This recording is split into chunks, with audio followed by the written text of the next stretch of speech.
Yeah.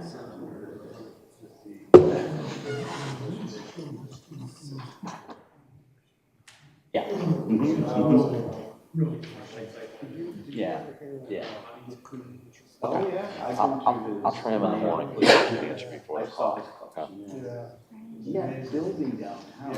Okay. Fair enough. Yeah. No. That was one building. He had another. Okay. Fair enough. Cool. Well, huge building. It was just.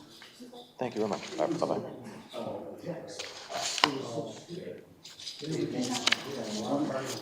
How many banks are west of Sheldon Road besides Chase Bank? North Territory, the southwest corner. It's in Northville. Good evening. Oh, it's a community up there on 5. You're right, just by the old, Mothers. Okay. That's it. Those are the only two I can think of. Citizens and Chase. Yeah, Chase at North Territorial. There's a Huntington on the northeast corner, 5 Mile. In Sheldon. Yeah. There used to be one, now it's a dentist office. The Plymouth Township Planning Commission meeting will come to order at 6:31. Secretary, please call roll. Dennis Sobolski. Here. Tim Boyd. Here. Bob Dorshevitz. Here. Stuart Pop. Here. Dan Callahan. Here. Bill Ikes. Here. Dave Ladowig. Here. Full house. Good. And do we have a motion to approve the agenda as submitted? Mr. Chair, I move we approve the agenda as submitted. Second. Moved by Commissioner Boyd and supported by Commissioner Pop to approve the agenda as submitted. All in favor signify by saying aye. Aye. Opposed? Motion carries. And is there a motion to approve the minutes of our September 17th meeting? Mr. Chair, unless there's any revisions, I move we approve the minutes of the September 17th meeting. Okay. Second. Moved by Commissioner Boyd and supported by Commissioner Pop to approve the minutes of September 17th. All in favor signify by saying aye. Aye. Opposed? Motion carries.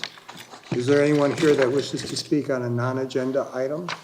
Okay.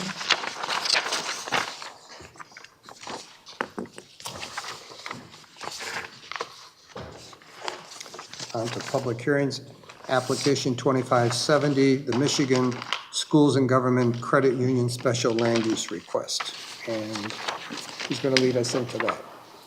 Good evening, Commissioners. We'll start with Ms. Anna.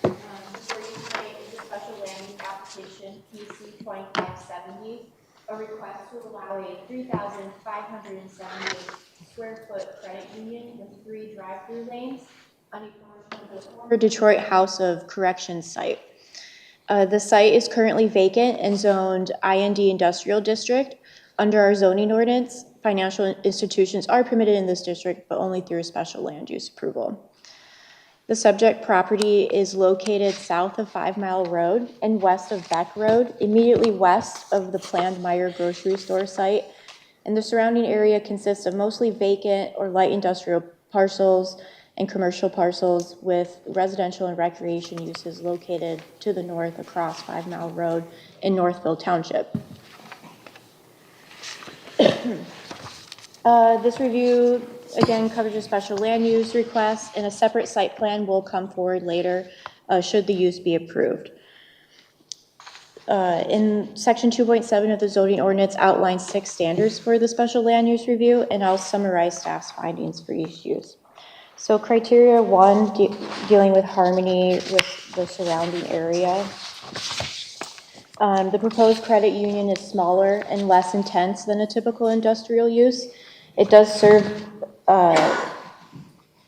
it is designated as light industrial in the master plan. And again, surrounding properties are mostly industrial, office, or vacant, with the exception of the Meyer development to the east.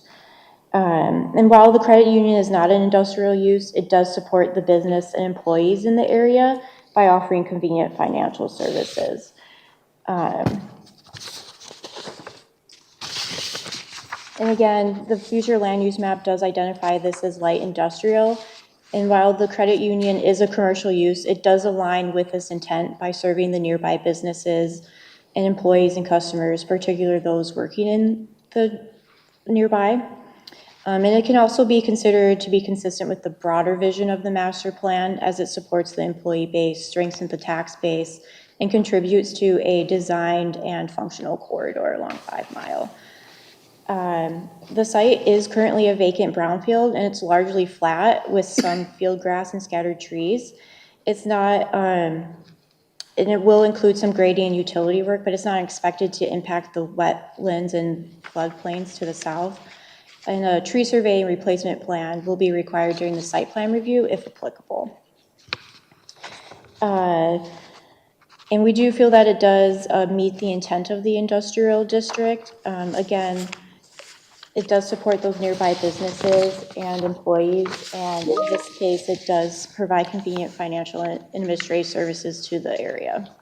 Criteria 2, dealing with public health, safety, and welfare. So again, the credit union is a low-impact, service-oriented use. It's proposed to operate during normal business hours, and it poses no concerns related to hazardous materials, noise, or heavy traffic. Staff did identify that the submitted lighting plans includes fixtures that are taller and brighter than appropriate, and we do recommend that the lighting plan be revised to comply with the township's dark sky lighting ordinance standards at the site plan stage. Criteria 3, regarding public services, the site is served by existing water, sewer, and stormwater systems along 5 Mile Road, and the project service demand will be minimal compared to typical industrial uses, and capacities will be confirmed during the site plan review. Criteria 4, regarding vehicular circulation, access to the site will be provided a shared drive from 5 Mile Road, which does minimize the direct curb cuts and safety and improving safety along 5 Mile. However, the layout does include 3 internal access drives, and staff does recommend that one of these drives be eliminated to simplify circulation and reduce conflict points. And the drive-through circulation is designed to separate queuing from parking areas, which should support efficient on-site movement. In addition, the applicant is requesting a modification to the drive-through stacking requirements, and that will be evaluated during the site plan review as well. And then criterion 5, dealing with safety and site standards. Again, the use will not create hazardous conditions or conflict with other uses in the area, and the proposed layout can meet the township design standards pending site plan approval. So based on the findings, and I'll go over those in a second, staff does recommend approval of the special land use for PC 2570 for a credit union with 3 drive-through lanes, subject to the following conditions. Number 1, approval of a site plan addressing all planning, fire, and engineering requirements. Number 2, a sidewalk provided through the site, not just along 5 Mile Road. 3, one of the 3 internal access drives is eliminated. And 4, the lighting plan is revised and resubmitted in accordance with the township dark sky lighting provisions at the time of site plan review. And to summarize the recommendation based on the following findings, we found that 1, the building is smaller and less intense than typical industrial uses, providing an appropriate transition in land use. Number 2, the project supports the master plan's goals for economic diversity and corridor enhancement. 3, development is not expected to impact wetlands or floodplains. 4, the use is low impact with minimal noise, traffic, or safety concerns. And 4, the site will use existing utilities and services efficiently. So we do find that the proposed credit union is compatible, low-intensity use that supports the surrounding area while improving the corridor's appearance and service offerings. With the noted conditions, again, staff does recommend approval of the special land use request. That concludes my staff report, and I'm happy to answer any questions. Thank you. And the applicant is here?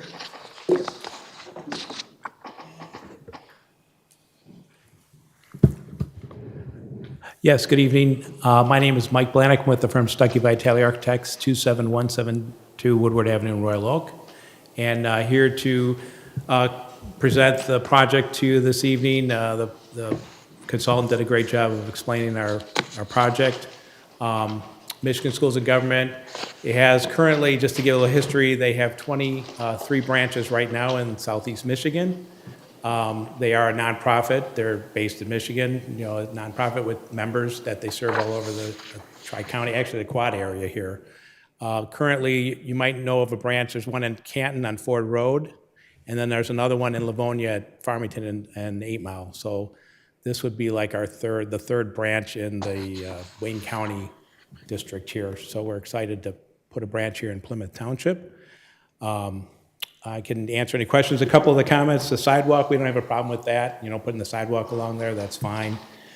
We did show that extra drive just for convenience of members to get back onto 5 Mile, but you know, if that's not going to be approved, we would want to keep the other 2 drives because they're full movement drives. We don't want to lose those, obviously. So that's kind of our thought on that, but we figured the right turn only might give some convenience when people are leaving the site, but I understand if it's not your desire to have that, we can accept that, you know. The lighting plan, we'll have that redone to meet your requirements, no problem with that. The building materials, it's full face brick with cast stone, and then, you know, we have all screening on the RTUs, full landscaping. You know, the building, if you're familiar with the one over in Livonia, you might see that's similar to the design of this new branch here. So here to answer any questions you might have. I also have the civil engineer here, and we have a member, a facilities person from MSGCU here as well. Thank you. Is this considered an outlot from where Myers will be?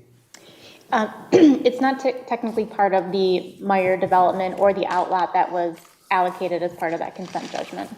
There's only one outlet that was part of the consent judgment? Correct. Okay. Any questions? Yeah, second one, along the lines of Dennis's question. If there's a shared access road, what else is to be sharing on that road? There is approximately 70 acres of land that Redico owns, that boulevard entrance would go down, and that is, the remainder of that 70 acres is allocated for industrial office use. Okay, all right, good, thank you. And with the 3 entrances going down to 2, right? Having read this article, and thank you, Dennis, for sending it, it was really good, okay? It's incumbent upon us to avoid, okay, the failure modes, and this 3rd entrance that's right by 5 Mile makes that a shooting gallery, right, of traffic coming in and coming out, and so keeping the 2, the one almost lines up with the car lanes coming in, the one in the back is safe as all heck. That's the one I would want to eliminate, right, for safety's sake. The one next to 5 Mile. Right, it's just too close, and it's, in my mind, it's too dangerous. Other comments, concerns, questions? I think this is, I think this is actually an excellent proposal for this piece of land. I believe it's a natural cap to the end of the commercial district along 5 Mile Road. It is a transition from more commercial uses like drive-ins and, you know, car washes in Myers to a much less intensive commercial, industrial use or technology use from the west side of that drive all the way west on 5 Mile. I also think it's a nice layout of the piece of land.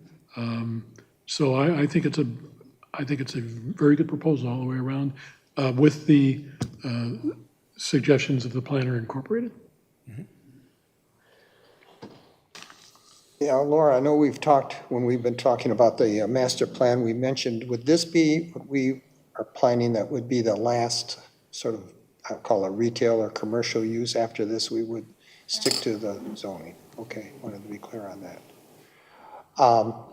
Have you considered, I mean, I like the building, you know, and be interested to see the building materials as well. Have you considered in looking at it, it seems like the building is facing toward the northwest. Have you considered having it face the northeast? Because I think most of the traffic would come from that direction and would give you more visibility. But that's just my suggestion, but Okay. I thought, and it's a site plan issue, but I thought I'd bring it up now in case you have a positive feeling toward it, and there's still time to change it. Anybody else? Okay. Are we ready for a motion? One more question. Good, sure. Dennis. beside the Citizens Bank that's on 5 Mile west of Sheldon, I didn't hear the first part, what'd you say? the banks that are west of Sheldon Road in the township, right? There's a Citizens Bank on 5 Mile just west of Sheldon, right? There's a Chase Bank on North Territorial and Sheldon Road, right? I can't think of anything else on the entire west side of the township that's either a bank or a credit union. There's the Bank of America. back, The Home Depot. south of Home Depot, or actually just east of Home Depot. Just inside the township, okay? Yes, yeah. And There's a in North- Comerica And north. then in Comerica, north, actually, North, and there's, I think it's a Huntington Bank right where the CVS is on Sheldon and 5. Yeah, the northeast corner, Yes, Northville yes. side, Not quite on the corner, but, yeah, Yeah. okay. so there are those are number not credit unions, right? They're not credit unions. We have lots The of money. the only credit union that I money. can think of We is got a lot of the money. We have a DFCU, lot of you know, here that's on Ann Arbor Road. Genesis, that's on Plymouth and Schoolcraft. And of course, the one downtown That's Plymouth. CFCU. Yeah, that one is, Bank of Ann Arbor, I'm talking credit unions. Yeah. credit union. Credit Yeah. unions. What's the one on Haggerty, just south of the Henry Ford place? That's Catholic Services. No. That's a That's another It's an Michigan educational school thing. Yeah, it's a Michigan educational. Are you Okay. familiar with that group? I'm not familiar, so Michigan Schools and Government has their, like I said, we have 24 branches Yeah. throughout No, the this- area. It has a similar name to yours, but Yeah. it's not the Not same. this, they're not connected, right? No. Right, okay. Yeah, there's that one. Yeah. Forgot about that. No, there's quite a few banks around and credit unions, Yeah, but anyway, okay. yeah. So the only one in that immediate area would be the Bank of America and then the Co-America on the Northville In side. Northville, yeah. All right, is there a motion? Chairman Sapolsky? Yeah. As a special land use, we do need to open and close the public Oh, hearing that's as well. right. We received no written comments, though. Okay, all right, so we have to vote if we should, can we open the public hearing at 6:47? Is there a motion? Mr. Chair, I move we open the public hearing at 6:47 PM. Second. Moved by Commissioner Boyd and supported by Commissioner Pop to open the public comments. All in favor signify by saying aye. Aye. Opposed? Motion carries. Is there anyone here that wishes to speak to this issue? Okay. Thank you. Is there a motion to close the public hearing at 6:48? Mr. Chair, I move we close the public hearing at 6:48 PM. Second it. Moved by Commissioner Boyd and supported by Commissioner Ikes to close the public hearing. All in favor signify by saying aye. Aye. Opposed? Motion carries. Okay, if there's no further discussion, are we ready for a motion? Mr. Chair, recommend that we approve the special land use application PC number 2570 for a credit union and drive-through facility with the following conditions. 1, approval of a site plan which addresses all planning, fire, and engineering requirements. 2, a sidewalk is provided through the site, not just along 5 Mile Road. 3, one of the 3 internal access drives is eliminated. And 4, the lighting photometric plan is removed from the special land use application, and a plan that more closely aligns with the township's dark side lighting provision is submitted at the time of the site plan review. This recommendation is based on the findings of fact in the planner's report dated October 10th, 2025. Second. Moved by Commissioner Boyd and supported by Commissioner Pop to approve the special land use for application 2570. All in favor signify by saying aye. Aye. Opposed? Motion carries. Welcome Congratulations. to Plymouth Township. Working with you. Okay, good. Very good. With some pictures and building materials. Okay, great. That's the Thank best you. part of the job. Yeah. Bring samples of your product the next time. But don't bring a toaster. Good shot, Bob. Okay, there's no old business, no new business. And the master plan update. So Lauren, are you going to, will you lead us through that? Okay. Yes, happy to. Good evening, Commissioners. Laura Haw. In your packet is a revised draft action plan that incorporates changes to the priority level A projects that we discussed at the study session earlier this month. The request was to review those updated priority level A projects. Some have been consolidated. There are a couple adjustments with moving projects from priority level B or C up to A or vice versa, and to provide any additional feedback before this officially enters the draft document.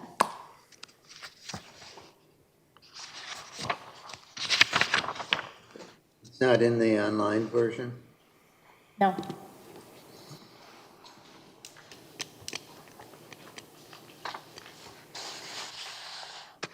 So should we go through this one by one? First, for example, the first one is environmental sustainability. Yeah, I just had one comment, two, there's a spelling issue. Third from the bottom, require retention of some natural tree stands. But beside that, what is required trees in poor condition to be counted for replacement? I mean, like almost dead, you're gonna require a brand new tree or what? Actually, when you go look at these tree surveys, you'll find that the majority of trees in any tree survey are rated poor. The worst rating is very poor, but the vast majority of them will be rated poor. And there's typically a list of all the conditions that justify a, quote, poor tree. My amateur takeaway is that a lot of those trees are decent trees. They just need some maintenance. You know, cutting dead branches, maybe doing other things of that sort. And my view is that poor is the criteria that the arborists use is to classify the condition of the tree, but I think it overstates the degree of problem. In other words, I think many poor trees can be saved.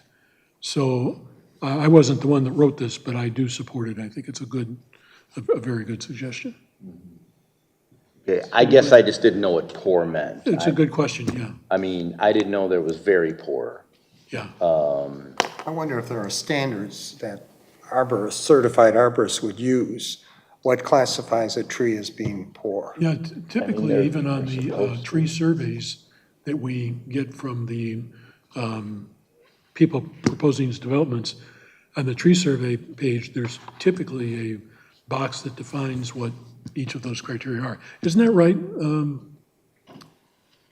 Laura? Isn't it typically like a box that defines the terms on the actual tree survey page? Often, yes. Yeah.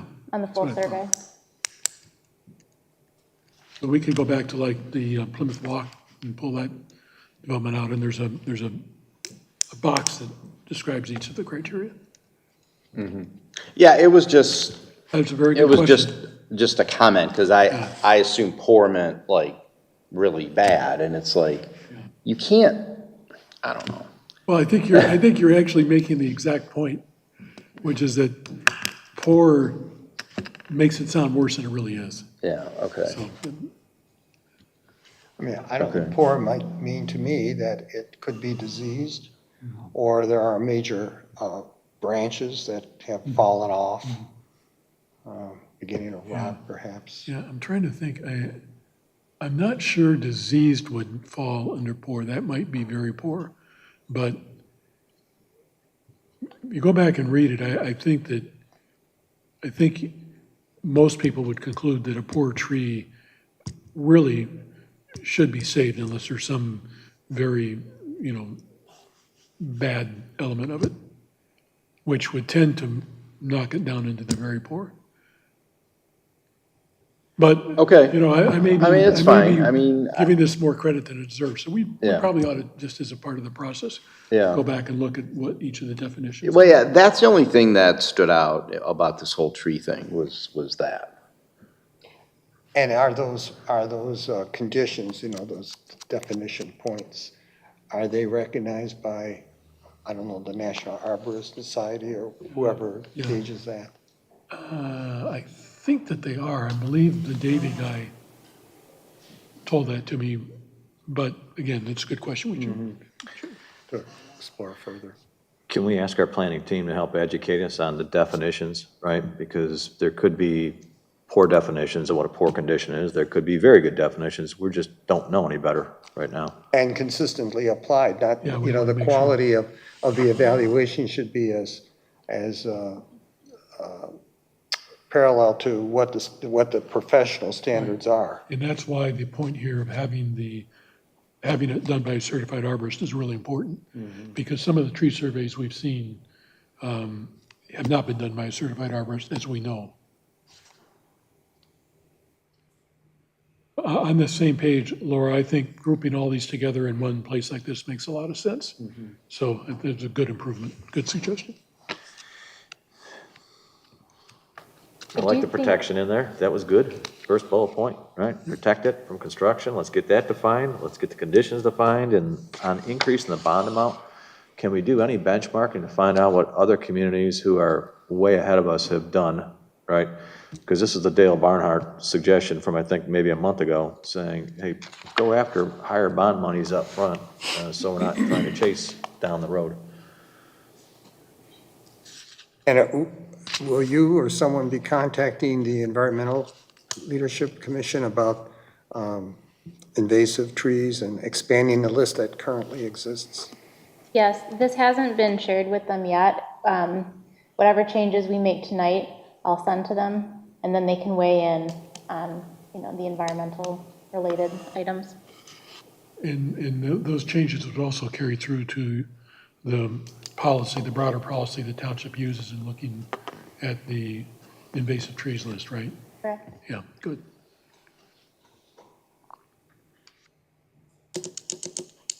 So we'll get some kind of definition then of the poor, Well, very poor, all that oh, stuff. yeah, I think so. I think that's what we would need. Yeah. That's professionally recognized, you know, it's not somebody just sitting down and making it up. Yeah. No, there has to be Right, yeah. A standard. yeah, standard, yeah. Okay, that was the only thing I had there. Anyone else on the environmental sustainability section? No, I just want to re-summarize it, right? Okay. To guide us on the best protection on bullet point 1, to provide that definition on bullet point 5, right, on conditions, and to quantify a proper higher bond amount, okay, to really make it, it's a pocketbook thing. And I said people care a lot more about damage and removal. Yeah, I think we also need to recommend what the fines would be if there's a violation of any of this. Taking down a tree that shouldn't have been taken down, taking the trees down before there's a tree inventory. So I think all of that would be in our recommendations of the master plan. And that's up to the BOT to Right, figure so out. we make the recommendation, Right. but the Board of Trustees determines and Right. makes the final call. Yeah, okay. Because this is a guide, remember, it's not law. Just one other comment. At the top of page 4, there's one more bullet point that's actually related to environmental sustainability.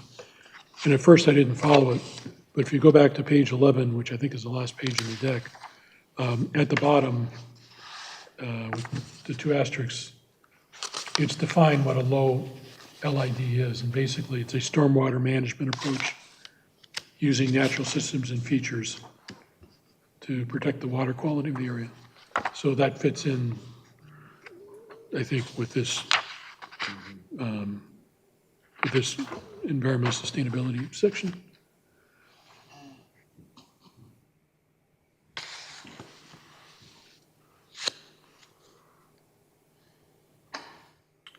So can we move on to housing and neighborhoods? Okay. Yes. You have a comment or? No, you let's agree? move on to it. Housing. I'm ready. Okay.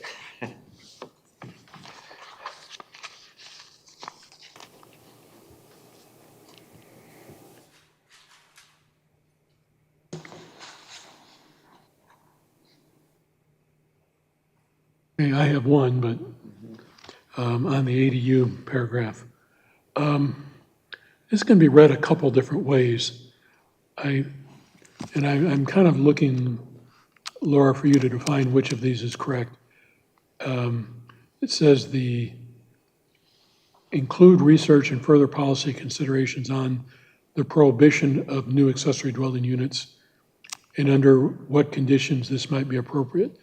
So are you saying that, I mean, the way I would like to see this say is right off the bat, we want a prohibition on all new accessory dwelling units unless and until we define under what conditions they might be appropriate, and that would be a very limited number of conditions.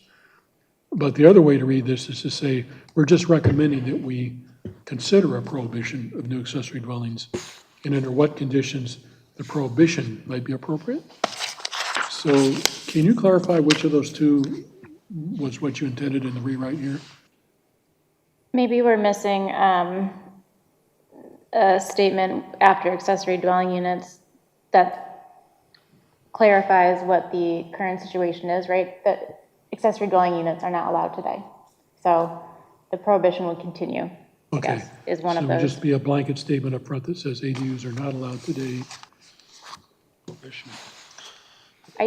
So the yellow text here, and then in the second bullet point, is the same thing regarding that footnote on the last page that we just talked about regarding the low impact development stormwater techniques. I think there's too much supporting text in this action plan that really belongs elsewhere in the plan. And if we can reference that and then provide a greater narrative with some, visuals as well, I think that will help. So even with the page before, with the environmental sustainability, we might just want to say, look to page X for recommendations and put all of the bullets on that page. We want to make the action plan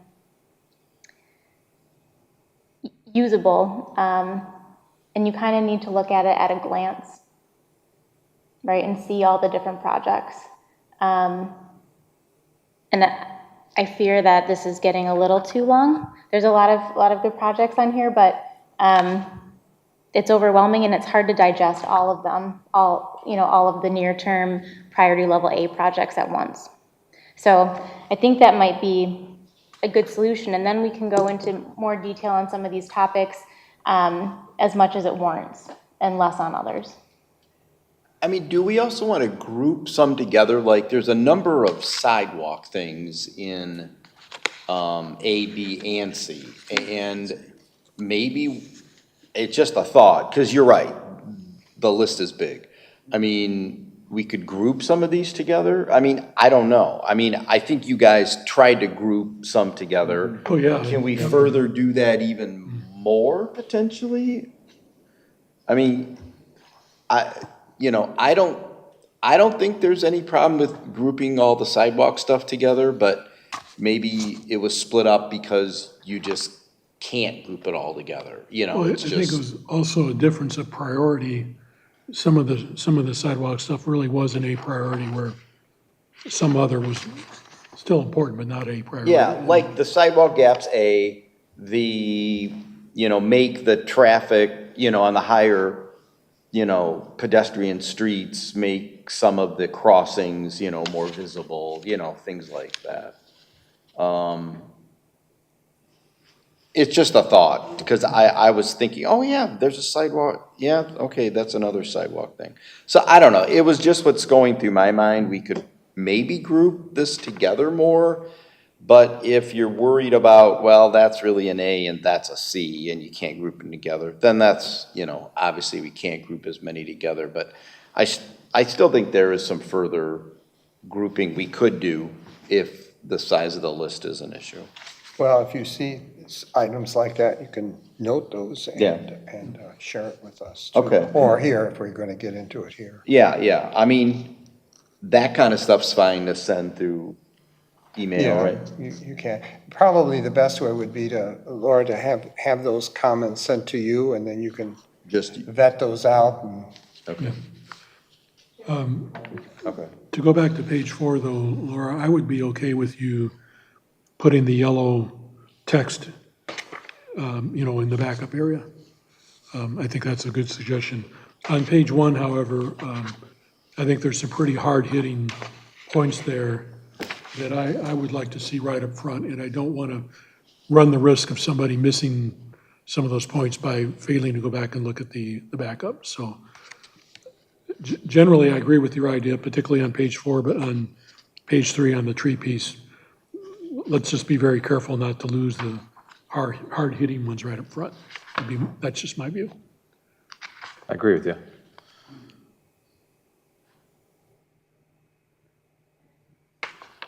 Any other comments on page 4? Yeah, enhancing the character, right?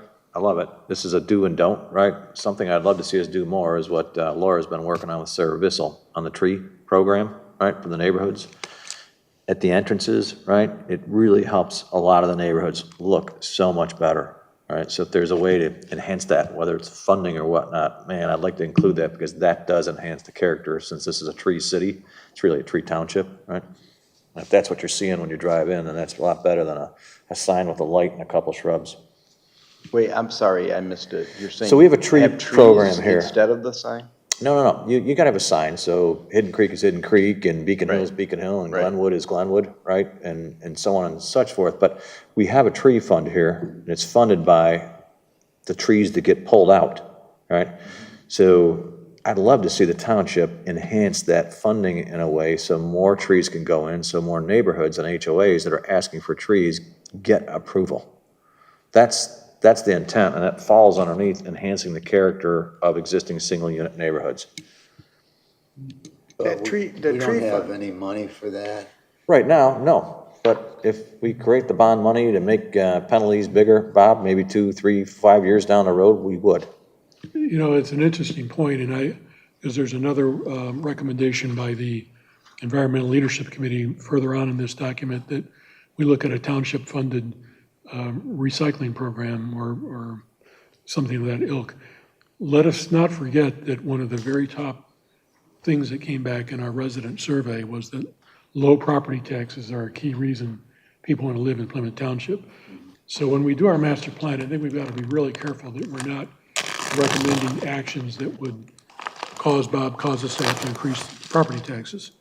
And if we want to put a recommendation in like that of the Environmental Leadership Committee, we need to say something to the effect of it would be done without raising property taxes, or we would need to find alternative sources of saving money to fund that action. And I would put the tree program under the same scenario. That's fine. Yeah, I think Bill's comment was really directed on fees that would be put onto the developer. Well, that's not- actually- not- Yes. Not that- by the That's what I meant. taxpayer. Okay, so in other words, you're saying that the penalty fees that would result from Would fund. developers not following Yes. page 1. Okay, I got you. But Laura, I think when, remember we had that committee that met once or twice, trying to identify areas to plant the trees that we were getting from Wabasco? And Sarah was in that group. Wasn't there a DTE, did this Greenleaf Fund, or I just remember vestiges of that discussion. Do you remember that or familiar with it? Yes, over the, past 8 years, Sarah and I and the ELC have applied for the DTE tree planting program, and it's been awarded several times. So that also, there's grant funding out there to support tree planting programs. Another source of funding.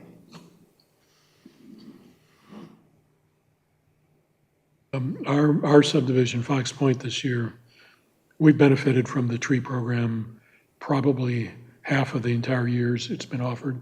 They don't give us to us every time because there's other subdivisions that want it. But this year, we dedicated all of our trees to the front right-of-way along Ridge Road.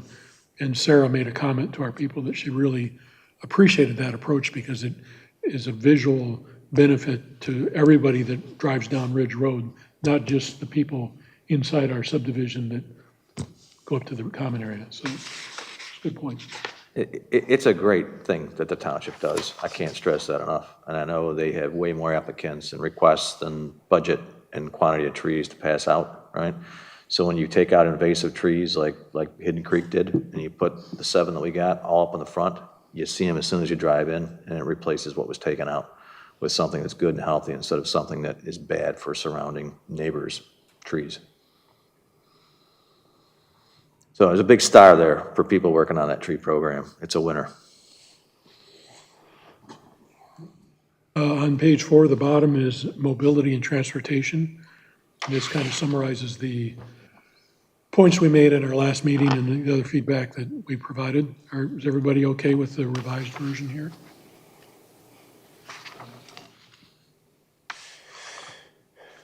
Yeah. Yeah, I think so. Okay. On to page 5 on civic and community planning. There's one, I think it's a typo here. The second from the bottom sentence. Principles, I think, should be principles, P-L-E-S instead of P-A-L-S. I'm right, okay.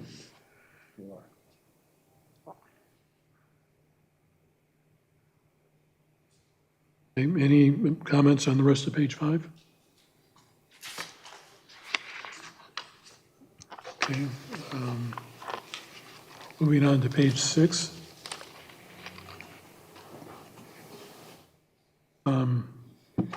Questions on the first area? Yeah, I just had a comment. I mean, I'm still worried about all the vacant buildings in the tech parks, and I know you're saying the diesel thing with childcare and the trucks and all that. I mean, I haven't taken an official survey, but there just aren't a ton of trucks in the tech. I mean, it's way more cars than trucks, really, you know? So I don't know if we want to specifically say no childcare or youth educational uses in any of the buildings. That's just a thought. There's just a lot of vacant spaces and a lot of people work there. So I don't know if we want to eliminate, childcare, I guess. Yeah, that is a little bit strong. What if we say minimize? I've had a similar feeling. And when you think even many of our schools are on major highways. Yeah. So, Yeah. and the feeling was originally, with the Madia development, there was and I think it's still there, a childcare facility right in the middle, the one east of Beck, and of course the one right on Beck. And the feeling was that was to provide, like was just stated, our special land use, it was a convenience for the employees. Yeah, you're right. To drop their kids right there, close to their work, in case there's an emergency, pick them up. Agree. So we would change eliminate to minimize. Is that what's being proposed? Or just dump the whole thing, but I don't know. I guess softening up is okay. And we did approve the one, there was a gymnastics Yeah. facility there, Yes. and they meet mostly in the evening. So any truck traffic would be nil. Didn't they move, or are they still I there? don't know. Eurostars? Yeah. I Did think they they move? moved down to Canton. Oh, Up I thought I around it. saw the sign on, Maybe maybe I'm they're- wrong. yeah. We also, for the ZBA back, I don't know, 4 or 5 years ago, we approved one in the office park east of, back in south of 5 Mile. In that area there was Yeah. another vacant building that we approved. Yeah. Yeah, because I was on the board of New School High, and at some point, we were gonna look for a new building. And the industrial buildings, the size is really good, especially if you, cut them up. Yeah. And so many vacancies, I don't know, maybe they're bargains. I mean, I'm not sure what they go for, but, I mean, maybe Anytime they're we're not having that a expensive. facility being used and paying property taxes, it's a Yeah. plus. Yeah, that's I all, mean, yeah. I think, if you think about industrial areas, putting a childcare facility in the middle of the Rouge area. Well, that's- right. yeah, I mean, that doesn't make sense. That, but- that would be stupid, But yeah. look at kid. this expression. But, I mean, these office, these office parks are actually pretty nice areas, Yeah, But there is a public school right across from the Rouge plant. I'm sure there is. yeah, yeah. They used to keep the windows were sealed shut and air was pumped in after it was Are cleaned. you serious? It's improved now with all Yeah, the heat, the air quality there is so much better Yeah, than it it was is. 30, 40 years ago. Okay, any other comments on that? Laura, I did have one question here on the first bullet. You said this adaptive reuse can increase recreational offerings and attract new residents. Example, the area near Reg and back north of M14. Is that the area you're referring to as the portion of what was the racetrack facility, the open area at the south, or if not, what was that specific area? The southern edge of the industrial parks there. This is undeveloped land.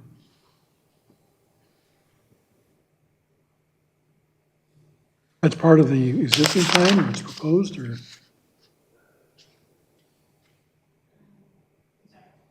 Is that a proposal, or does it already exist? These, you said it's recreational offerings that are on the south part of the business park? So this would be targeting that area for new recreational offerings. Oh, I see, okay, got you. Okay, that makes sense.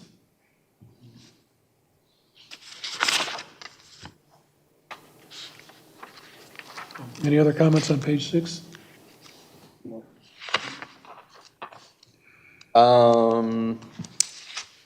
I don't know where I put it yet. I mean, I think the aging in place thing is kind of important. Where are you now? On what page? Middle of page 6. Oh, 6, okay. I mean, Yeah. I don't know. That was kind of important on the survey, so maybe that can move up a few notches, but that was the only thought I had. Because I don't think we have a ton of, well, wait. This is another thing that some of these things can be grouped together, because isn't there like another senior thing? Is this related to the senior housing potentially, or no? Or it's separate? This is just saying, keep in mind, have a first floor master thing. I mean, where was the, So are you suggesting that we could take that housing and neighborhoods piece and add it to page 4 under housing and neighborhoods? yeah, yeah, Yeah, that might make sense. Yeah, I think so. yeah, And again, under that scenario, Laura would maybe, she'd state the major point on page 4, but then it would refer to backup that would go into more detail. yeah. Yep, that's fine. Well, that bullet point right there that we're talking about, the second bullet point on, under housing and neighborhoods on page 6, it sort of echoes your suggestion when we met the last time. Yeah. Yep, So we'll add, Lump it in on page 4, Tim. That's a good suggestion. Yeah, I think it should be lumped. okay. All right. Let's go on then to page 7.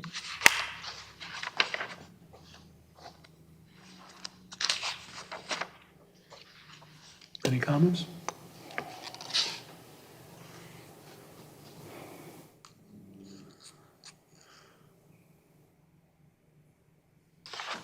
Yeah, I mean, I think the last two sound like Bs, but I don't know. I mean,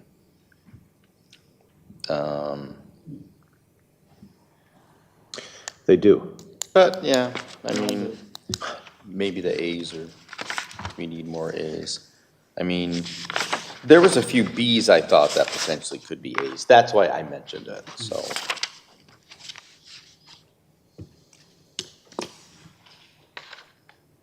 Or were there specific things that, I mean, with these last two things in the As, are there specific examples you were thinking, or that's just a, thought to increase the buffer, or, you know, to go from higher Pesticides. to lower density Well, we and do hear from, intensive we do uses? hear neighbors, you know, sometimes they'll say, well, there'll be a 50-foot buffer between something that they don't want and where they live. And 50 feet to me is not that wide, if you're looking at it that way. So I think that, to me, that addresses a point that we hear a lot of in public hearings. The The last last one? Okay, I think the environmental sustainability one is more of a specific recommendation on a particular topic than it is a broader topic here, and maybe it fits under one of the actions. For instance, on page 5, I'm just winging this, I just looked at it. On page 8, the third criteria is environmental sustainability. Implement applicable actions from the Middle Rouge River watershed management. We could put the one from page 7 as a second bullet under that criteria. I think, to me, It- it fits, it It might does fit fit, there better. because pesticides do run off, they do get in the watershed, they do Yep. go down the drains, and it just, it's a problem, and I think you captured it on the B, and item page 8, so just move it there, and that way it's one of the two that, you know, Stuart was referring to.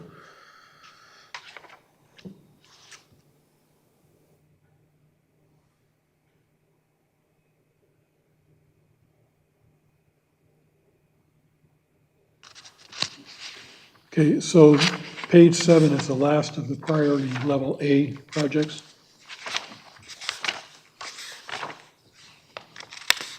Any others before we go on to priority B? Unless we find some Bs that should be Right, I As. mean, I think Right. we'll see that when we go through the Yeah. review. Yeah. The first one on the B, on the housing neighborhoods, just the Canton, just put an N in there, yeah, in the Canton parentheses, misspelled, yeah. Good catch. but it's important. Yeah, it is very, very important. All right, the second one reminds me of the bottom on page 5. It's this being more flexible on, I guess, obsolete buildings or older buildings. Can they be combined, or separate's better? I don't, Potential for different uses. because that could, the second on page, you know, the second of the Bs can just be another bullet point on the other. But maybe it's not, It sounds like the second bullet point in the one that's on page 5. yeah. Yeah, I thought it was kind of similar. That's a good suggestion, so we'll combine that with existing wording on page 5. Yeah, that's what I would say. Important, I do want to make clear, though, that when we're done with this, we want to clearly have the words that say, evaluate potential for different uses on vacant or obsolete industrial or office sites, and consider missing middle housing as a viable land use. That consideration of missing middle housing is really important for this, in my view, and making sure we address missing middle housing in Plymouth Township without taking other actions that might not be desirable in the bigger picture. The only thing, I don't know if we need to add this or it would be part of a review, you know, if we do this, is that if we do convert industrial or office to housing, that it still be harmonious with the surrounding area, that would be, you know, you don't want to stick a residential Right, development in the Right, middle. of complete, Right, yeah. yeah. Yeah. Yeah. So I don't know if that would be done through the review process, or if that's something that, because people might read this and think, well, I don't want some. Yeah.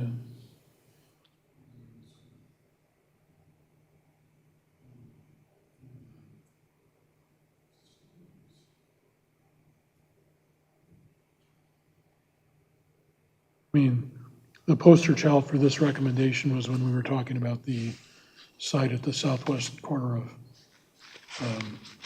Plymouth Road and Haggerty, where all of the land use to the west and southwest clearly moving in the same direction. Right.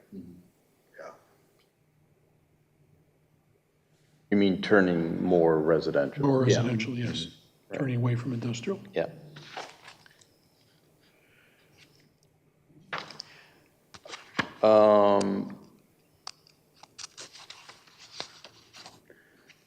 Dave, you've been really quiet in all this. Do you have some thoughts? Just taking it all in. Of course, you've been a contributor in the earlier versions of this, so maybe that just means we took good notes. Yeah. I don't see the point of having that solar thing as even a line item. I mean, consider municipal buildings fitted with solar panels on the roof where they would be most efficient. Well, isn't that common sense or no? That was one of the recommendations of the Environmental Leadership Committee, right? It was, yes, and I don't think that the township is actively considering that or other renewable energy elements or sources in any new construction. So I would say it doesn't hurt to have it in here. I don't think it's very feasible. Yeah. We don't have a lot of municipal buildings. We have this one in DPW. Yeah, I would say solar panels or other non-renewable energy, because technology changes and something else could come up. Right.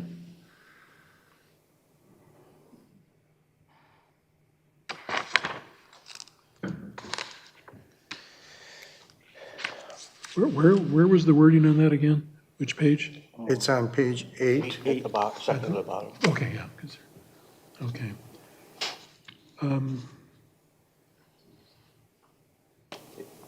It's the right place to put it, if you're gonna put it anywhere, either on the roof or as a fence. And Or they had parking shed, Yeah. like carport type things. Those I are a think lot the more police have money than putting on the roof. Right. And the federal 30% Yeah, kicker which the, goes away if you don't break ground by the end of this year and finish by July 4th of next year. Priorities change, Yeah. It could, 8 years from now, it could be something different. would it be appropriate on this to say, consider municipal buildings and also encourage Developers. commercial development to consider? Yes, that was being pushed when we were considering the horse track race. Remember, they were going to have, Right, the proposal was that they would do that. okay. I think it's a logical add, Tim, to your What? point. It's very logical for commercial Yeah, as I well know. on the roof, not I just w- I municipal. wouldn't want to suggest that we require it, Right. only that when they come in to review the initial plans with Laura and the team, that they would say, hey, have you thought about solar panels?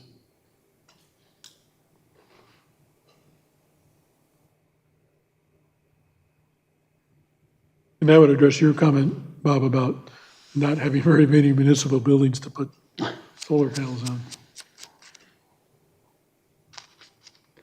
Hey, Dan, you haven't really said anything. Are you okay with this? You got anything you want to add So far. so far? Okay. Keep our fingers crossed.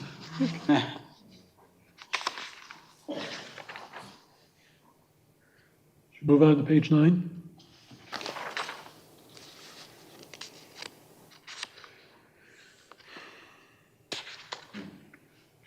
Yep, I'm fine.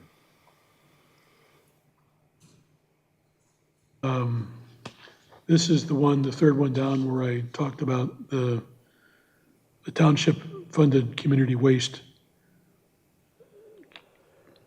We need to find offsetting funding so that it doesn't increase property taxes. Bob, maybe you have better words than that.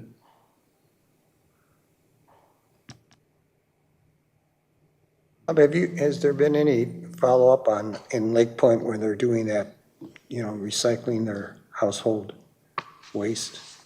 You put it in a pail on the front porch? No. Are you talking about clothing or? No, it was waste, coffee grounds and that kind of stuff. I don't remember that conversation. Or was that, I think at some meeting where they were, I don't know One if of they the Board of were doing Trustees it or were meeting? going to do it. It was some company that was offering that. I think it was on a trial for Or a is year. that some? Oh, yeah. Oh. There's not a lot Well, but it is, it's available? it's available. Okay. What do you, $30 a month, How much? about $30 a month. Oh, what is it? They give you a waste container, it holds 5 pounds, it's like a 5-pound bucket with a compostable bag, and it's got sealed lid, and you put your compost, any kind of food waste, and that includes anything compostable, whether it's meat or bones or eggshells, Anything organic? anything organic, even like napkins and paper plates, all that can be put in there because it's all compostable. And it's been working for us, but, it's gonna be a hard sell, I think. $30 a month.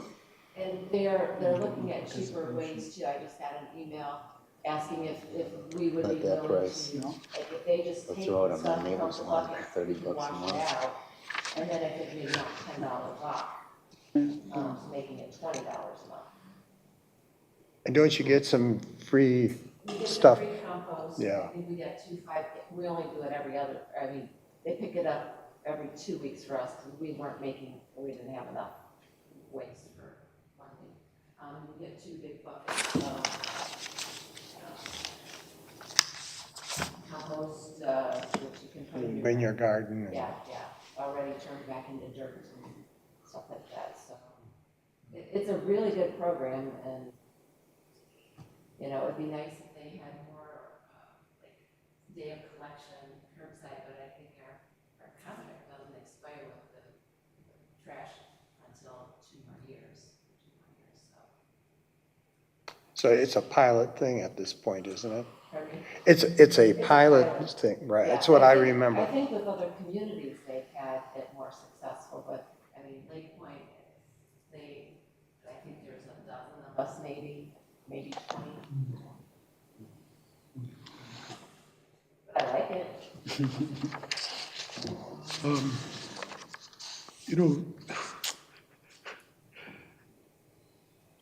You can do a version of that just in individual houses. Maybe there's a way to, provide information to the community on how people can compost at their own house. Maybe we could provide the information about the test so that it's a decision that's done by HOAs as opposed to taxing the township with having to fund it. People would be concerned about the smell, of course, and rodents, but I know one of my neighbors just has a big, I guess a container, sort of like a concrete mixer. He puts it in there and then, turns it every so often, and he uses that in his flower garden. Yeah, that's what I do. Works really good. Mm-hmm.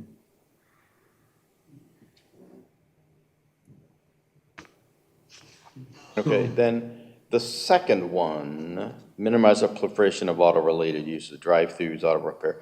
Is that because of traffic? Is that the main crux there, or we just think we have too many auto things on Ann Arbor Road, or what?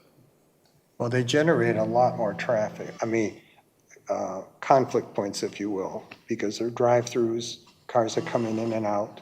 I think that's one consideration, and there's an awful lot. There's a lot, I think this is also very responsive to the feedback we've heard from the community time and time and time again, that people do not want Ann Arbor Road to become Ford Road. Traffic.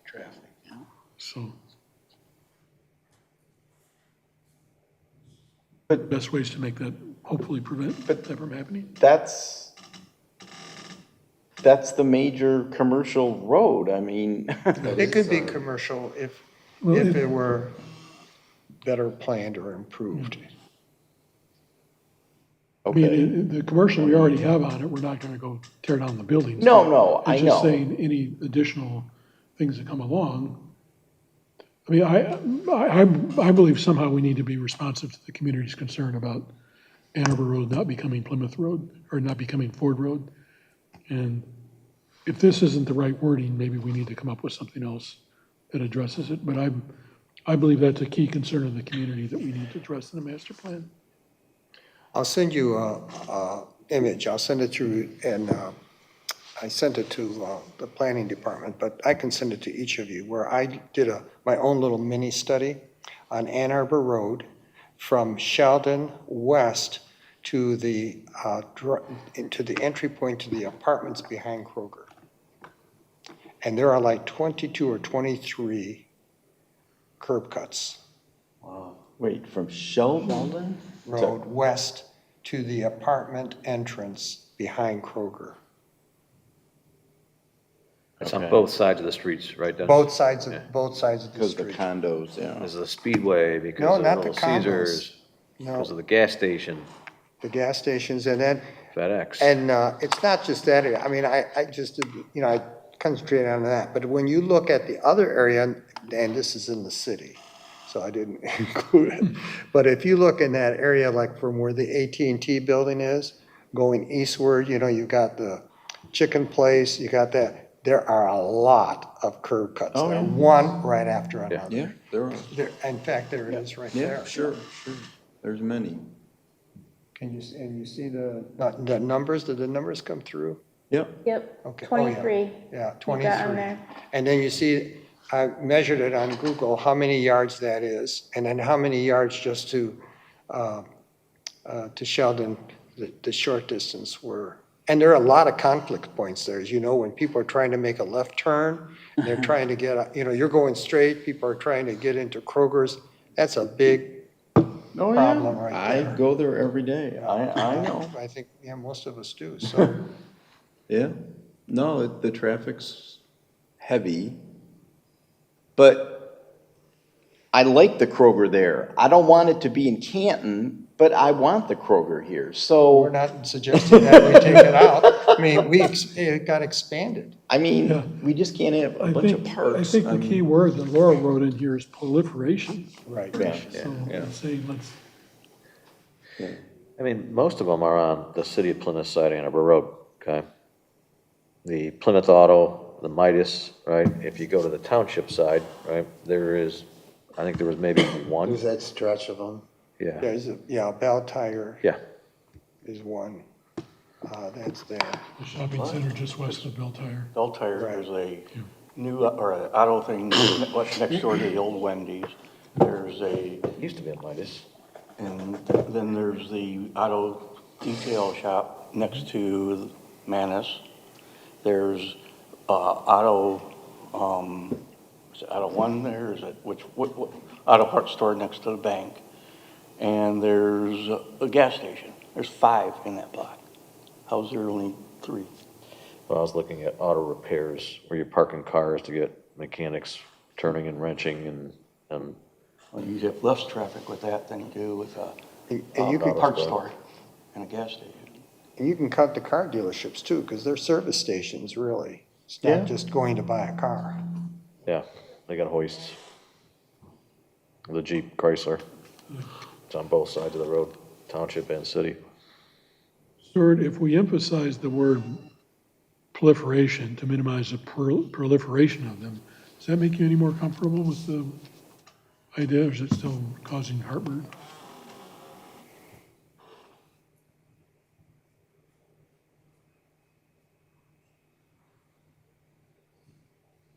Oh, so how would you phrase it? Actually, just the word that she has here, Yeah. minimize the further proliferation, maybe that would be a better. But, okay, I mean, part of it is the wording, because a drive-through, like a drive-through coffee place, is not an I wouldn't call that auto-related. I mean, auto repair and car washes and a dealership certainly are auto-related. Well, yeah, but it is because people are using autos to access the drive-through, right? It's auto-dependent. Yeah, You're not auto-dependent, yeah. walking through the drive-through. I think we could expand on this a bit too, just to recognize that the public has asked for a greater variety of uses on Ann Arbor Road. And we constantly hear grocery stores, markets, additional restaurants that aren't, drive-through or just quick pickup. So Can we just, then I think what you're saying is let's take this paragraph and redo it with this additional input and see if we can come to something that we're all more comfortable with. And clarify that it's, Because, I mean, any business, you need a car. I mean, I don't see many people walking on Ann Arbor Road. So, Well, do you think it's pedestrian friendly? Ann Arbor Road? No. Well, that's what they're not walking. and there's not really places for them to walk. Well, we'll make it pedestrian friendly. What was your point, Laura? Oh, there's not really places for people to walk to. So unless you have demand. Right, right. I think clarifying it as auto-dependent. Yeah, I think auto-dependent is a better term. Yeah, it's a better choice. Yeah. And we can say further proliferation. Minimize the further proliferation of auto-dependent, Uses. well, it's really businesses, but, okay, uses along Ann Arbor Road. Are you gonna throw dealerships in there? I mean, how's that any different? Well, I don't think it's intended to be a all-encompassing statement. I think these were just examples of auto-dependent uses, Yeah. and there's probably a bunch of other ones too. But I think the point about the drive-throughs is the amount of traffic generated by a drive-through Yeah, restaurant is more than the amount of traffic generated by a destination restaurant. then maybe at the end of that, say, state that the point is the traffic, right? So. Reduce maybe- traffic congestion. That's what this was getting at, right? That's what they all want. Yeah. So it should be maybe- reworded. Conflict points Yeah. that's Yeah. caused. And this is a perfect example when we've all driven by there where people Oh, are yeah. making a left, you're going straight, the road narrows. There's all kinds of conflict points there. Yeah. Good, well, let's, Okay. Laura took good notes there, and I'm sure she can come back with something that we're all more comfortable with, so. Good conversation. Anything else on page 9? I do want to point out this graphic that Dennis had created. Yes. I think it is a helpful visual on just how many curb cuts there are. And when you take a look at even MDOT's recommendations for the spacing between curbs on a 45-mile-per-hour road, which MDOT doesn't set the safest standards. So, take that for what you will. But where we have 1 through 6, right, west of Sheldon, you should maybe have 2 curb cuts in that span. And that's just by MDOT standard to be safe, and there's 6. Yeah. So this is a lot compared to not even that safe of state standards. So it really is an issue. So we never looked at it in the past? I mean, that was never a concern? It wasn't, well, it was always a concern, but I don't think we ever looked at curb cuts because we don't have the authority about curb cuts. Okay. So we never really pay that much attention to it. It causes me to call into question, especially on Ford Road, we all know what that's like. Well, why wasn't that addressed early on in the development process? Because I remember traveling Ford Road and that, we're so congested. It was hardly any commercial, a few little gas stations or something here and there. There was nothing there. When Myers was built there, it was Was a it? Yeah, when Myers- Right, it was a farmland. 2-lane. Yeah. And at one point, Ford Road was a 3-lane highway. The center lane was for passing only. Right. Yeah. And so how did this ever happen? Now they're spending millions of dollars putting a boulevard in there, hoping to alleviate some of those issues. I don't think we'll ever be able to have a boulevard here So I think we really need to look at the issue of curb cuts and the uses. To try to, we hear that from the people all the time. Don't turn into Canton. It's even in the surveys. Pardon? Don't Right. turn into Canton on Ann Arbor Road. You mean don't turn it into Ford Road? Correct. Yeah, yeah. Right.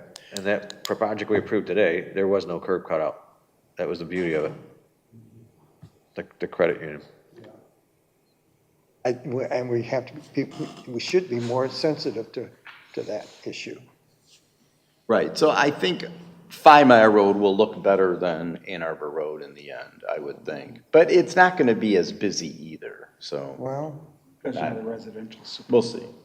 See what Northville's doing with condos and houses and buildings. They're going gangbusters. Yeah. It won't be very long. and when Salem Springs opens, that's really going to have an impact. Yeah, they could. All right, can we Okay. wrap up page 9? The wrap. Okay, so page 10. And now we're going to the Now the sea level Cs. projects.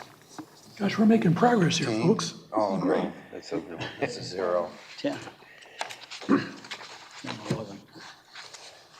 Long term.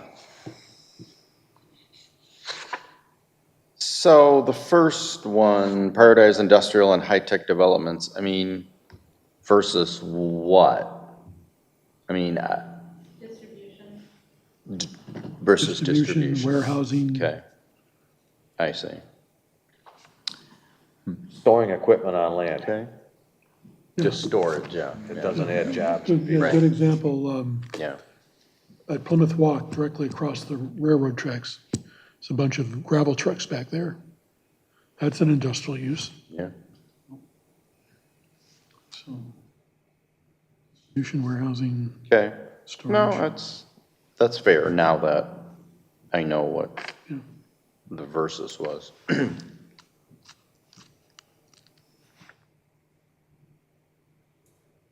Yeah, I think we have one typo under fourth from the bottom, civic and community planning. Yep, It should say lead by example instead Right. of my example. yep.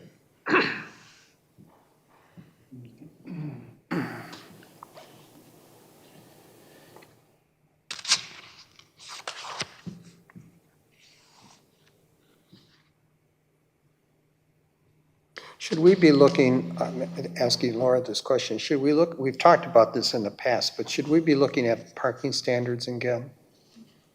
So, I don't know, do we reflect that here anywhere? Yeah, we talked about it, but I'm not sure it's, I don't recall seeing it right now. I mean, so things aren't a sea of blacktop, right? Right. Like over here, yeah. would that fit back with the recommendation about moving parking in commercial developments to the back of the lot, keeping the stores at the front? Somewhere we've got that written in here. Maybe we could combine It those was two. in B, if I'm not mistaken. Yeah, actually, it's on page 6 or page 8, civic and community planning, the fourth one down. For non-industrial developments require that new off-street parking areas be located behind buildings.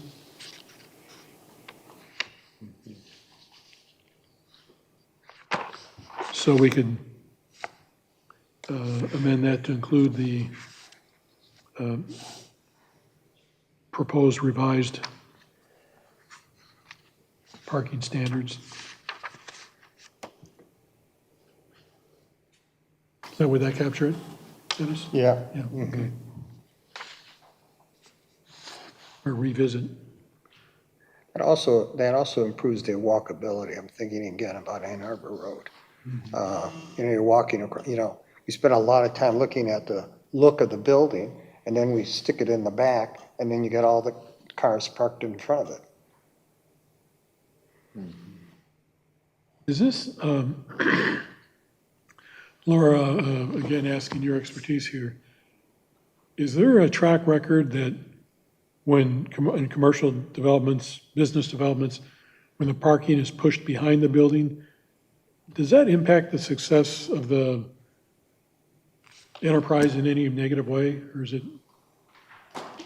No, I mean, There's buildings like that, that have that orientation on Ann Arbor, Road. And Right out there. Right. Well, I'm thinking where the townhouses are, and then there's that area. Yeah. That's this one. Yeah. Red Olive, the AutoZone, Bank of Ann Arbor. Yeah, but then all you're looking at, with the AutoZone especially, is all you see is a brick wall. Yeah, it's a- You know, you go up Haggerty Road and into Commerce, they do that by the Meyer that's on north of 14 Mile Road. And all you see is the back doors of buildings.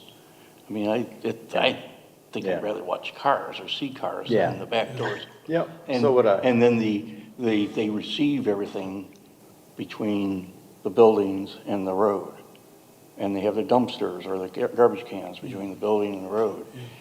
And it's, I mean, that is unique there in the way they have it set up. But it's very, they basically don't utilize the front of the building at all. Yeah, And you walk in, and if you walk into Red Olive, you walk through, you know, back door of the thing and through the kitchen almost and through the bathrooms before you enter it. I mean, it's got to affect Yeah, the business of something. I would agree with you. If it doesn't, it this affects is a really good the point, Dave. lookability of it. My experience in business over my years has been location, location, location, and visible, presenting yourself to the public. And I think you make a really good point. So we've got to be careful in how we approach this. Yeah, and I know of a shopping area where the parking was behind, so they had doors back there, and they also had doors in the front, because that was a little more pedestrian friendly. And then it ended up that the business owners would lock the front door, because it opened them up to thievery. Yeah. You know, Plus they the could just fact walk that right through. you have to have cash registers. Right, Oh, yeah, exactly. So, yeah, that is a good point on how you would make that work. Yeah.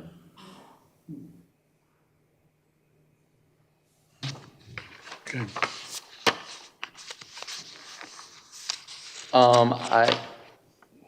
On page 11,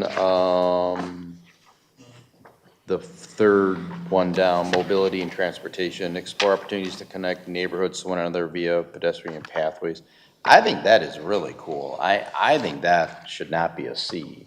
I mean, the walkability thing was kind of a big deal in the surveys. I mean, that should at least be I think that should move to a B. I don't really get that. Well, how would that be different than having a sidewalk between the neighborhoods? I just assumed it would just be more sidewalks, I guess, but if there already is a sidewalk, then yeah, then I don't know what else you would do. Unless there's more to it than that. I took it with this, meaning, well, maybe we're missing stuff then. Oh, I don't know, maybe Yeah. not. No, you're right, I mean, the sidewalk is pretty much it. yeah. This is a really good thing to do if we can make it happen. A lot of the single-family areas of Ann Arbor were developed with these sidewalks, and they really do connect neighborhoods really well. But the problem for us is most of Plymouth Township is developed already, and the idea of having to acquire easements from existing property owners, I think, could be real problematic. So I'm not sure. Does that prevent us from doing sidewalks on some lots then? Well, if the lots exist and people own the lots, I think We got a way around that. We're putting the sidewalks in the right of way. That's why some of the new sidewalks are so close to the street. Yeah. Because if the homeowner says no to an easement, we just say, well, we're gonna put it in the right of way. Yeah. But I was under the impression this was more back in neighborhoods, kind of back in them as opposed to right on the road, because on the road, you're exactly point on. Was this intended to be just kind of along the major roads, or is it intended to be trying to think of an example, like, Somebody's backyard. yeah, in the middle of, in the middle of Trailwood where there's a court, at the end of a court, would we propose putting a sidewalk in between the end of the court and the next major street beyond the court, say north of the court? It would have to be site-specific, but there are those trails in Trailwood already. There are several that are paved sidewalks or just dirt paths that do exist and are used by the neighborhood. When you look at some of the cluster housing developments, there are a lot of common areas, so you're not going through someone's backyard, you're going through a dedicated common area already, and that's a much easier easement to acquire. We have done this on a smaller scale with the Margate development, right? That's a easement that connects that neighborhood to the school and to Ann Arbor Road. Litchfield to the north, that has a pedestrian pathway between those two neighborhoods. So it is possible, yes. But Margate, I was thinking about that area. So Margate you could still walk from Margate to the new proposed Plymouth Farms. Correct. The one that's left out, unfortunately, is Village Manor. I mean, they have an internal sidewalk, but you can go in Village Manor, you can walk to the middle school, and you could, after crossing the street, you can walk over to not Bird, but Isbister. So we have that area, and the area that Deer Creek and Ridgewood and all of that, you can walk through that. I've walked through all those neighborhoods. You can do that. They're all connected. Oh, yeah, of course, yeah. Now, Fox Point isn't. That's Oh, more yeah. like a. No, you we have are, a- we're connected you- right to are you- Deer are Creek you- and Hunter's Creek. No, but, the other, isn't that, the one that is to the north of your sub, that one. The one street condo? Yeah, I forgot what. Yeah, it they're is. not, yeah, you're right. Yeah, they're not connected. So I think what we're really suggesting in this is it needs to be for areas of new development, advocate for Okay. this pedestrian pathways. Right. And then the other thing could be, a lot of our neighborhoods with common areas, when they were installed, there was an asphalt path that was put the depth of one lot, but then it stops. So you have the common areas like Plymouth Commons, got all that big common area, but the access path is only deep to one lot. In our subdivision, not that this is any great stakes, but our HOA decided to go ahead and pave a pathway that went all the way through the common area to the other entrance. And it's really nice. People walk their dogs every day. It's a real amenity. So maybe what we could do here is encourage HOAs to consider adding pedestrian pathways through existing common areas. Could be a Okay. suggestion. So in Ridgewood Hills, when they developed that, there were supposed to be pathways through the common areas, but the developer never did it. Yeah. And the HOA had a vote, with all the homeowners, they didn't want it, Yeah. especially the ones Yeah, that would caught have on been it, yeah, affected. yeah. So the developer ended up giving, I don't know, $15,000, $20,000 to them, and they planted a bunch of trees.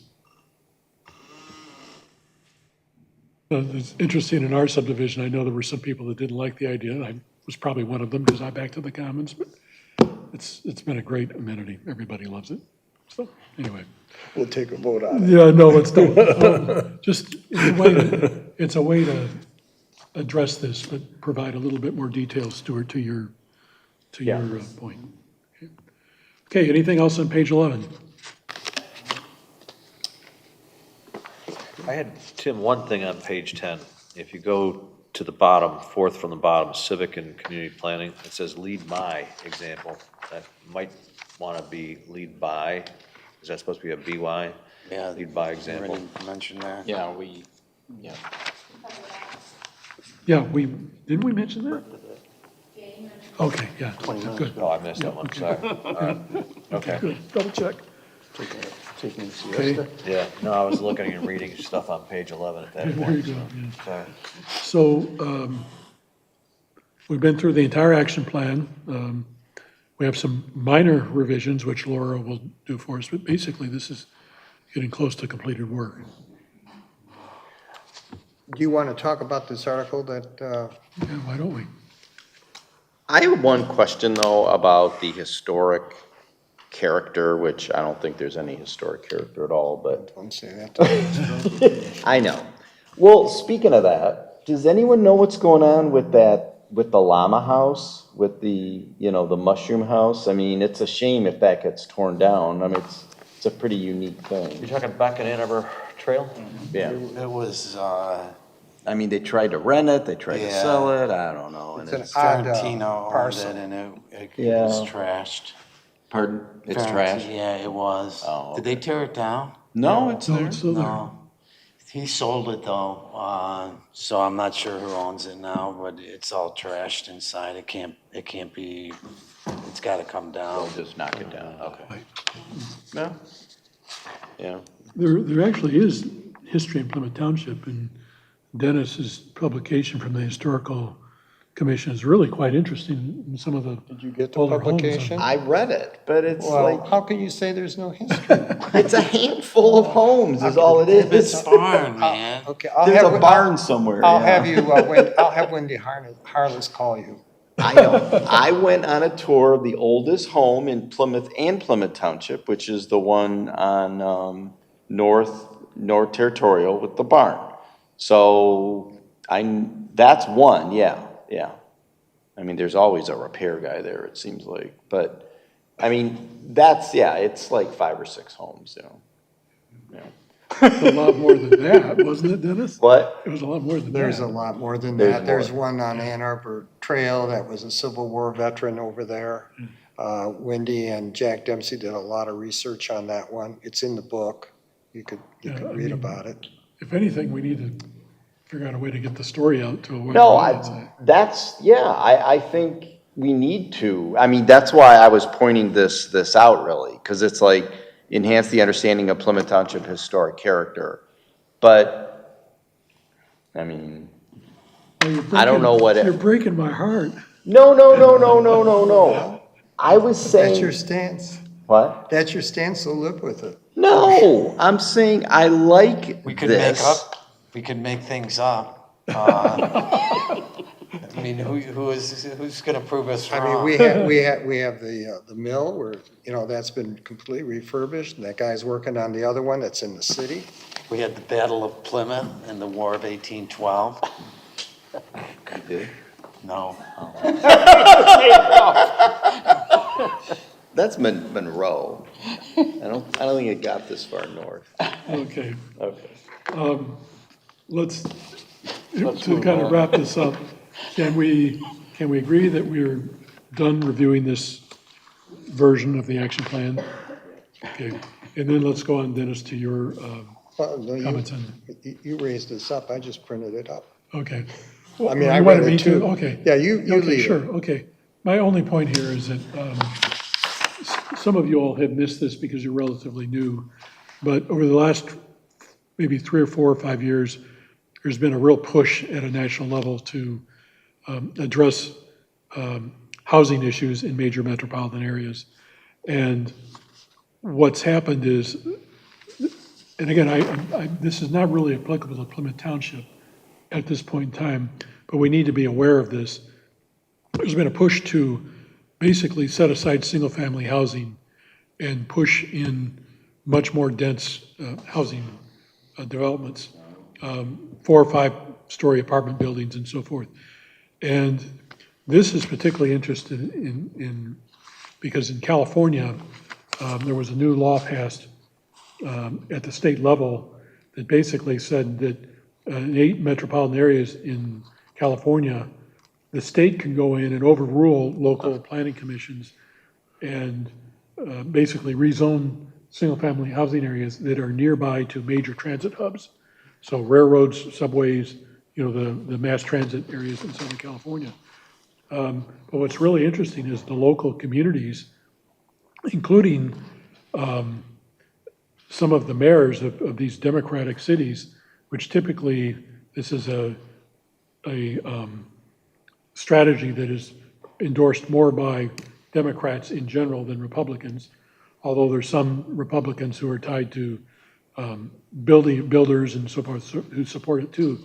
But what's really interesting is that the local mayors and communities now are saying, stop, wait a second. So it's just, it's an interesting update on this continued issue. So if you get a chance, I just recommend you read it. Yeah, I think it's another approach to try to resolve this housing issue, the shortage and affordability. That's what it really boils down to. It's a different approach than what it's almost an overreach beyond local control to me. And in the process of doing that, you're uprooting communities that exist and are vibrant in community. It's not as bad as what happened to Black Bottom in downtown Detroit, but it's the same type of conflict, I guess, between taking what you have and trying to change it for something that in theory is better, but could actually be worse. So, just an information point.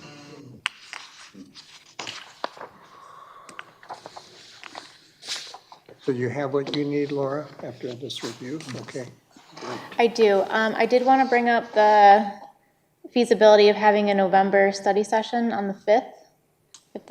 If we can get majority of folks present. And Laura, what we would be doing on that would be going through the rest of the proposed master plan updates in terms of the sites. Yes. The November Planning Commission meeting the regular meeting is looking very busy, so it would be nice to be able to devote some time to that separately.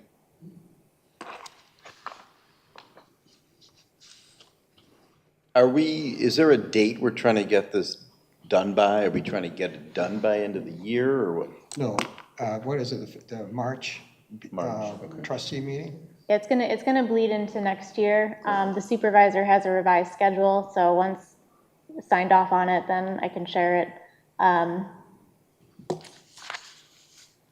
We'd like for the planning commission to wrap up the draft this year. And then there's a lengthy public input period, 63 days minimum, in various meetings that the planning commission and the township board have to have for additional public input.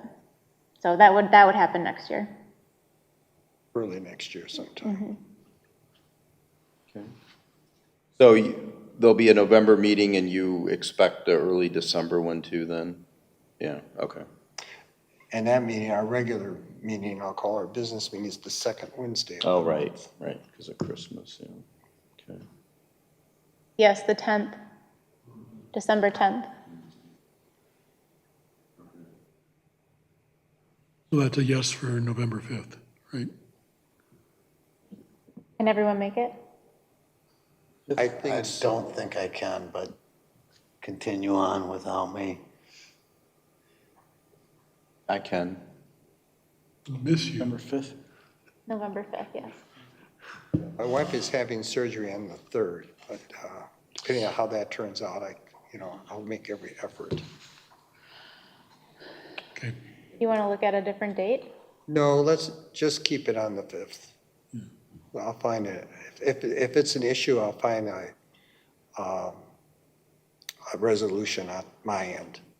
Okay, thank you. And then December 3rd, right? I mean, it sounds like. I don't know if December 3rd is going to be necessary, Okay, but okay. just the regular November meeting we've got a lot of agenda items, so. Okay. Good progress. Thank you, everybody, for your input on this. Okay. Thank you for your hard work. It's wonderful. So the next thing on the agenda. Any questions on the monthly planning report?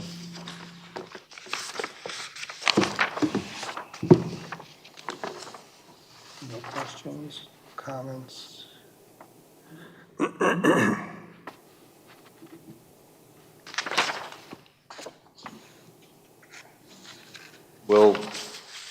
Does the Praise Baptist lot split have to come before the planning commission? No, it doesn't come before us. Okay. The lot splits used to, but we've turned it over to the supervisor. Okay. Let's sort of a cut and dry process. It was the days when we were having very, very lengthy meetings, and so we just.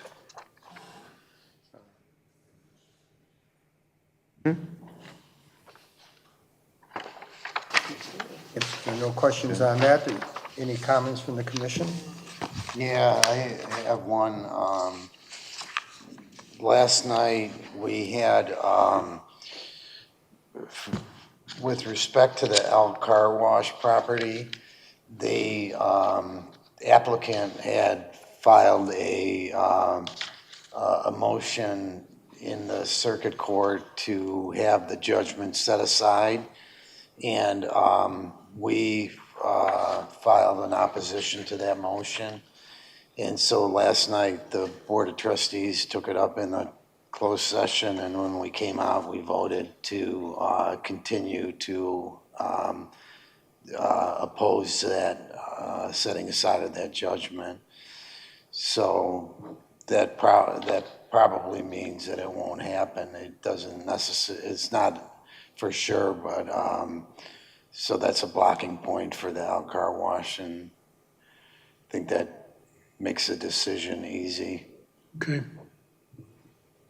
I don't, do you think they would come before us if,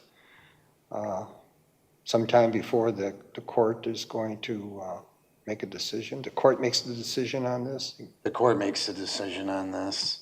Do you know when that might happen, or is it? I think it's scheduled for October, do you know, Laura? October, I don't remember the date. it's a couple weeks out. So it's not months away. No. Okay, any Thanks for other that com- update, that's a really Yeah, important one. that's very yeah. useful. Any other comments, concerns? Okay, is there a motion to adjourn at 8:12? Mr. Chair, I move we adjourn planning commission meeting at 8:12 PM. Moved by Commissioner Boyd and supported by Commissioner Ikes to adjourn at 8:12. All in favor signify by saying aye. Aye. Opposed, motion carries, we're adjourned.